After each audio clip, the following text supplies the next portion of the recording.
देश में दो राज्यों में विधानसभा चुनाव चल रहे हैं, जिसके लिए 20 नवंबर को मतदान खत्म हो गए। इसी के साथ ही सभी उम्मीदवारों की किस्मत ईवीएम में कैद हो गई। अब सभी की नजरें नतीजों पर हैं, जो 23 नवंबर को आएंगे। तो वोटिंग के दिन किस राज्य में कितने प्रतिशत हुई वोटिंग और क्या कहते हैं आंकड़े, जानने के लिए देखिए ये रिपोर्ट। महाराष्ट्र और झारखंड में विधानसभा चुनाव के साथ ही 15 राज्यों में उपचुनाव हुए।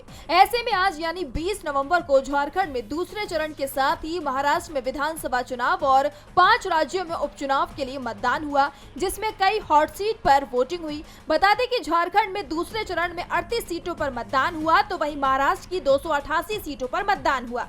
साथ ही 5 राज्यों की 15 विधानसभा सीटों पर और 1 लोकसभा सीट पर उपचुनाव के लिए मतदान हुआ। अब अगर बात करें मतदान प्रतिशत की, तो बता दें महाराष्ट्र 61.00, झारखंड 70.00। लगभग इतना मतदान हुआ। ये तो हुई दोनों राज्यों में कितना प्रतिशत मतदान हुआ। अब आपको बताते हैं कि किस राज्य के किस जिले में सबसे ज्यादा मतदान हुआ और कहां सबसे कम मतदान हुआ।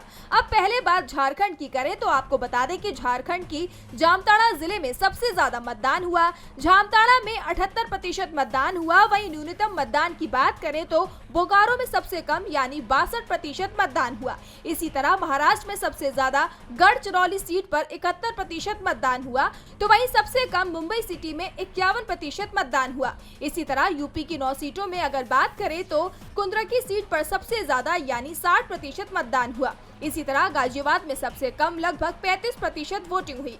इसी तरह उत्तराखंड की केदारनाथ पर भी सभी की नजरें टिकी हुई है, जहां लगभग 58% मतदान हुआ। इन चुनावों में इकलौती लोकसभा सीट की बात करें तो महाराष्ट्र की नांदेड़ है, वहां करीब 55% मतदान हुआ।